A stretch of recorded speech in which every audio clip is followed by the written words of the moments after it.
I'm Connor Old, and welcome back to another episode of Old Oscar Countdown, the final episode before I give my 2022 Oscar nomination predictions in a full video coming this Friday.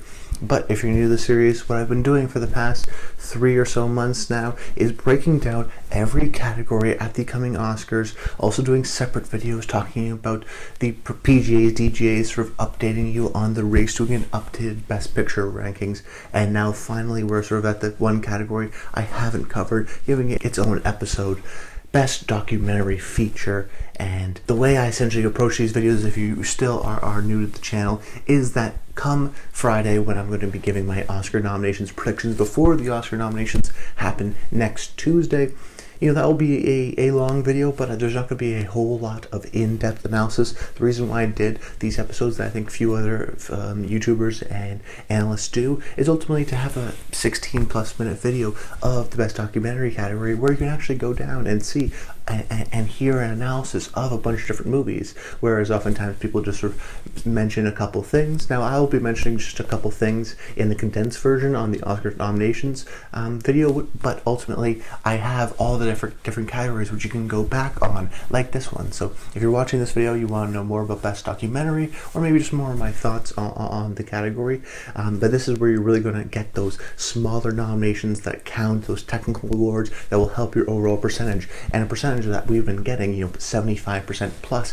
every single year for 5 years. So I've become sort of a trusted, reliable source because in many ways I listen to your comments, I do my own analysis, I sort of break down things, and talking through it and working through it and doing the analysis, you can really tell a lot about the Oscars and see certain things coming from far away, which is why we've gotten many 100-to-1 odds predictions right at the Oscars, just because we've done the analysis, we've done the homework, and that's why you're here to subscribe to the channel so you never miss on these updated rankings and analysis. But without further ado, let's just jump right into the best documentary category. So my first pick, I'm going to go with Summer of Soul. We believed in what we felt in here. So when we went up, let's go do it. Now, a movie that has a little bit of a potential snub possibility because it's almost just too big to fail. However, if I was sort of confident in one movie that would probably win, should it get nominated, it would be Summer of Soul. And that being said, every sign that we do have points to Summer of Soul being a nominated film. Now, it's worth noting that the documentary category is unlike other categories. For example, Best Sound, you can look at the Motion Picture Sound Editors or the Sound Mixing Guild, or even, actors, you can look at SAG. However, for documentary, there's a couple of different sort of precursor awards that you can look at, and none of them are very predictive. Sometimes they'll get 1 out of 5, 2 out of 5. So it really is sort of just looking at the field, looking at critical acclaim, and looking at what I would consider sort of 3 big ones, being the International Documentary Association, their awards, the DGA awards, and the PGA awards. Each of which, give their sort of top 5 or 10 documentaries of the year, and sort of seeing the overlap there. And really the only film that has overlapped in all 3 is Summer of Soul. So you have the directing branch and their support there, the producers of the overall film, but also the documentarians, the International Documentary Association, also appreciate this movie. So that's a big thing too. I mean, even if you want to consider something like the Critics' Choice Awards, they have their own documentary sort of awards, which isn't as predictive as the sort of regular award show, but still is, indicative of a large voting group. But the documentary branch at the Academy is a little bit stranger and harder to predict, so we can't necessarily rely on the critics. They're not as predictive. But if we are going to look at some of these basics, just the fact that IDA, PGA, and DGA all appreciated this movie, all respect this movie, indicates to me that there's going to be some support behind it. And ultimately, when I'm looking at these documentary nominations, I'm looking at movies that have a certain level of visibility, that have a certain level of likability, and that have a certain level of filmability or interesting story. And I think Summer of Soul has that. First of all, it's easy to like. This is a movie, a concert film essentially, with a bunch of great great music that sort of makes you really happy walking out of it. The filmability, the sort of unique angle, just the fact that this is never before seen footage, historically, culturally important. I mean, of course, you have the sort of star power of a Questlove, and this movie is being campaigned by Searchlight Pictures, which is a big thing. When we're looking at documentary, we want to look at certain the aspects of the film, but also a big thing is the distributor, because oftentimes we have distributors. Amazon Prime, Netflix has won the award many times, demonstrating that they actually have this certain level of distribution and campaigning money that they're ultimately going to put to make sure that the movie is seen. But more so, I think what's important about these streaming, particularly with something like Netflix, we've seen this with Icarus, we've seen this with I would say something like even a Free Solo, although that was on Netflix. My Octopus Teacher last year would be a good example, where both those movies had this sort of virality to them. They're easy to recommend, and because they're on Netflix, they're easy to watch, and that sort of built, oh, have you seen The Octopus Teacher? Oh yeah, it's good, you should check it out, it's on Netflix, and then sort of builds that cult. And My Octopus Teacher is a movie that I predicted would get nominated, even though very few people did, and I predicted it would win, even when people were doubting it. And that was a movie because it was on Netflix, had that sort of reliability, that streamability factor to it. So with a movie like Summer of Soul here being on Disney Plus and Hulu for quite a bit now, premiering in the summer, it's had that sort of chance to sort of build this appreciation of the movie. So really interesting story, really easy to like, has a sort of respect behind it as well, and it's easily visible on Disney Plus or Hulu. Checks all the boxes in terms of nominated at PGA, IDA, DGA. Summer of Soul, I feel confident will get at least a nomination. However, with this branch, you never really know. There's always sort of one huge surprise, and that could be it this year. Then my number 2 pick, I'm going to go with The Rescue. I told the guys, this is a one-way trip. Once you start, you cannot stop. Believe. Believe. Which is another movie I do feel pretty confident we'll get in, from Elizabeth Vasser-Halley and Jimmy Chin, the directors of Free Solo, who that was their past film, and that movie won Best Documentary at the Oscars, so there's appreciation for their films. This is the return, and once again teaming up with National Geographic, I think will get nominated. Once again, another critically acclaimed movie, again similarly to Summer of Soul, on Disney Plus, because it's National Geographic, so easily accessible. Disney is one of the big streaming services, so a lot of people have Disney Plus, and a lot of people can see it, which I think is a benefit of its sort of overall appreciation and easiness to watch and visibility. So that's the element. The filmability element just is a very interesting story. We often seen thrillers like Collective or Icarus, these documentary type thrillers do well, and I think The Rescue fits into that sort of mold, the sort of nail-biting, interesting story. Of course, there's a true life story about 12 Thai boys and their soccer coach being rescued from this cave that they were trapped in. Incredible mix of real life footage, but also staging things, their own footage that they actually shot, which blends in very beautifully with the film. So you got critical acclaim, you got high visibility, you got high likability. It fits a certain genre of the thriller. It's also being campaigned by National Geographic, and we know that they can win an Oscar, as seen by Free Solo. I don't think this is going to win, but because of the pedigree, because of the fact that it got in at PGA and DGA, there's some respect there. There's got that respectability because of the filmmakers who won with their past film, and like I said, that thriller element I think we'll really appreciate with the Academy members who have been sort of responding to movies like Collective and Icarus very highly. Then my 3rd pick, I'm going to go with Flea. Her starter jo min historie.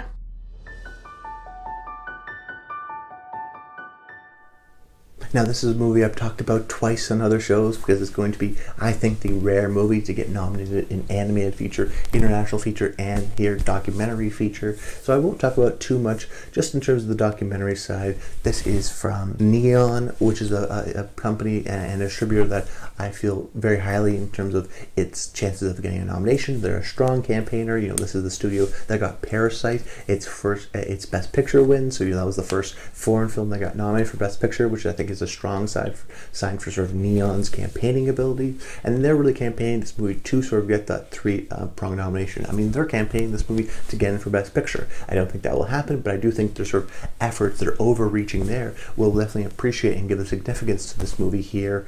It got nominations at the International Documentary Association and the Producers Guild Awards, so there's two sort of precursors there, which is a good sign. This is also, a really interesting story. Oftentimes we see documentaries that succeed because they have a singular voice or singular protagonist that you can sort of latch onto. In this case, we do have it's like an animated film in the sense that we have this real protagonist. Now it's based on a true story, and we can see that sort of reenacted through the animation. So it really allows us to have this emotional bond and connection to the main character of the movie. And I think because it's sort of an easy sort of follows along that traditional story, and it's not just a talking heads documentary, I think there's really a strong appreciation for it in the documentary form, being campaigned by Neon. Like I said, I've talked about it, the content in a couple other videos, so I don't want to go too in-depth into it, but I do think Flea will be the sort of big Honeyland-esque movie in terms of its 3 nominations, maybe even more this year. And then with my 4th pick, I'm going to go with Ascension.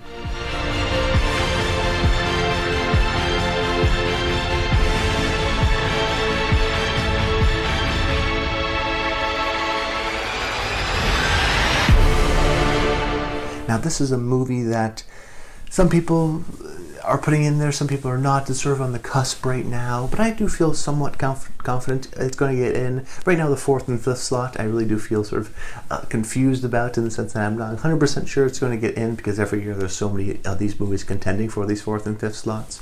I'll tell you what I like about Ascension. First, the movie got precursor support at PGA and DGA, so there's a strong director's focus and got celebrated by the producers, so there's some support there. But more importantly, the executive producer of this movie is Sheila Nevins, who recently became the head of MTV Documentaries, but before that Sheila was the president of HBO Documentary Films and has gotten a lot of wins, has gotten 30 Emmys, hasn't directly gotten an Academy Award for Best Documentary, but has, produced or executive produced or shepherded a lot of those movies and have been a large reason for their success, particularly at the Oscars. A bunch of other sort of classic HBO documentaries that have done well at the Oscars. So now, this is her second year, I believe, at heading MTV. Last year, they had a movie, The Hunger Award, which got Best Documentary Short Oscar nomination, so already a little bit of success. They're campaigning this movie quite heavily, and I do think they're going to get in for that. Right now in my top 3, I don't really think I have a directly political movie, and oftentimes this branch does like to, give, Syrian refugee movies, or, the war in the Middle East. Oftentimes those movies sort of get acknowledged, but they also like to sort of reward these sort of political movies, Ascension being about sort of the Chinese dream and consumerism, and sort of how that sort of shapes a Chinese culture and how their society functions. So it's a socially relevant movie, it's a politically relevant movie, I think, and that sort of timeliness, I think, will be appreciated. So we got the sort of appreciation already because I believe in Sheila Nevins and her ability to campaign. That's the big thing. Plus you got nods at PGA and DGA, so there's some support there. So I think Ascension ultimately gets nominated. Plus it is somewhat visible in the sense that it's on Paramount Plus, so it's easy to watch, even though not a lot of people, I don't think, are on that streaming service. And then with my 5th pick, I'm actually going to go with Writing with Fire. हर कोई को जानना चाहिए कि हाँ, हम पत्रकार थे, एक महिला पत्रकार, और किस तरह की पत्रकारिता हमने की है।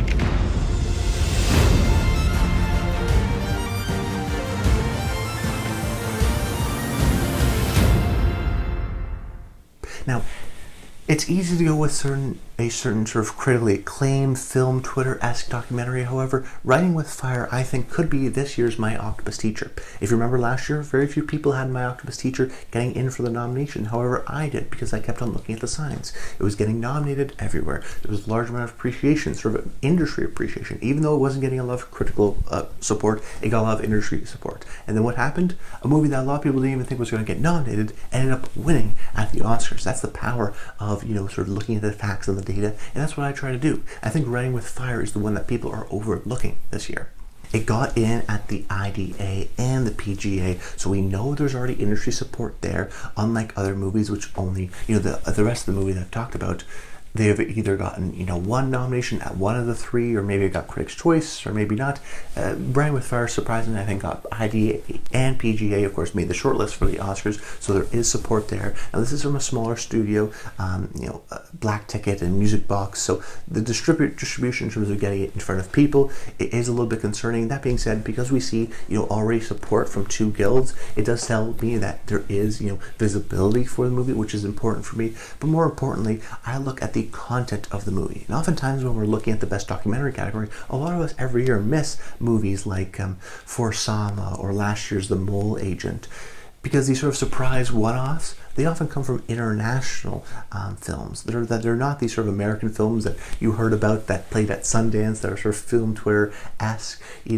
I see a lot of people putting in Faya Day in their predictions, which makes sense because it's black and white, it's on the Criterion channel. A lot of the film Twitter or analysts will be sort of predicting it because they see it often. They see it in their circles. However, I try to take an objective view and look at where Writing with Fire is being recognized. Of course, we see it already resonating with the industry members, which is important. But then if you look it up, you're seeing CNN, NBC News are writing about this movie, sort of mainstream, which indicates to me that there is sort of an appreciation more generally, not within certain bubbles. That's important to me. Also, when we're talking about the actual movie itself, it is kind of an issues movie in the sense that it's about an Indian newspaper, mostly run by females in a male-dominated world. That being said, I do think it's important to note that it's a political issue, but also it's very sort of common. I don't think it's a controversial political issue. I think there's going to be a lot of appreciation for that because it is a sort of inspiring, heartwarming story that you can sort of makes you feel good about. It doesn't sort of crumple you at the end. It's not a tough sit like a movie like Procession that I think a lot of people are even going to check out because of how difficult the movie is itself. Writing with Fire makes you feel good. It's inspiring. Of course, you have this sort of singular story and group of characters that you can follow. It's not this sort of abstract idea, which I definitely think helps. But I look at it and I'm trying to figure out this fifth slot, and I look at a movie that is generally heartwarming and uplifting. It's politically relevant or more so socially relevant with a cause I think a lot of people can get behind, sort of feminism and women in the workplace in India. And also, it's a foreign film. It's an international film. It's the first Indian movie, I believe, to be nominated or shortlisted here for Best Documentary. So I think I'm trying to predict ahead. I'm trying to predict the surprise mole agent. I'm trying to predict it, and I look at it and I go, okay, it's an international movie, it checks the box. If it's the type of movie that they like to recognize. Oh, and in the secret, while people aren't even recognizing it, it got nominated at IDA. It got nominated at PGA. It already has the guild support. So let's not forget that this movie could be a significant factor, and don't be surprised if Writing with Fire shows up come Oscar night. Then a couple of possible contenders. My first one, I'm going to go with Attica. Now, this is the latest documentary from Showtime, which is a historically well-respected documentary group and company. However, they haven't been doing as well recently. Now, the movie did get a nomination at the DGA, so not as well celebrated as some of my actual nominations. However, of course, I guess the Attica, the movie's about Attica in terms of the 1971 prison riot, most notably probably referenced in the 1975 movie Dog Day Afternoon, in which Al Pacino yells Attica. This is sort of looking at the events that actually happened on that fortuitous day. Played the festivals, has the support of Showtime, but right now it's on the outside because it only got one of those three. And I do have some concerns that this is a very traditional sort of talking heads documentary. And then oftentimes we're seeing these unique kind of documentaries, whether it be a Free Solo or an American Factory, these sort of observational or abstract sometimes documentaries that are not sort of traditional sides, or they're archival kind of documentaries. We're very rarely seeing the sort of traditional talking head kind of documentaries get nominated. Maybe we'll see one a year, but that's not necessarily how the documentary branch is leaning. So because it only got one of those nominations, and because it doesn't have the international factor, and because it just is more of a traditional talking heads documentary, I'm a little bit concerned for its overall chances. So I have it here on the outside, but it is definitely a possible contender. And then my second possible contender is The First Wave. This is from filmmaker Matthew Heineman, who got nominated for The Cartel Land 7 years ago now at this point, and one of his other movies, sort of documentary follow-up to that, The City of Ghosts, had a lot of buzz, but ultimately did not get nominated at the Oscars, which I do think is telling. You know, this isn't a guy that gets nominated for every movie. He's a well-respected director, but he's not a guaranteed slam dunk, so there's no guarantee that the first wave is going to get in here. It's also a National Geographic movie, so there's some concerns. Well, is National Geographic pushing the rescue, or are they pushing the first wave?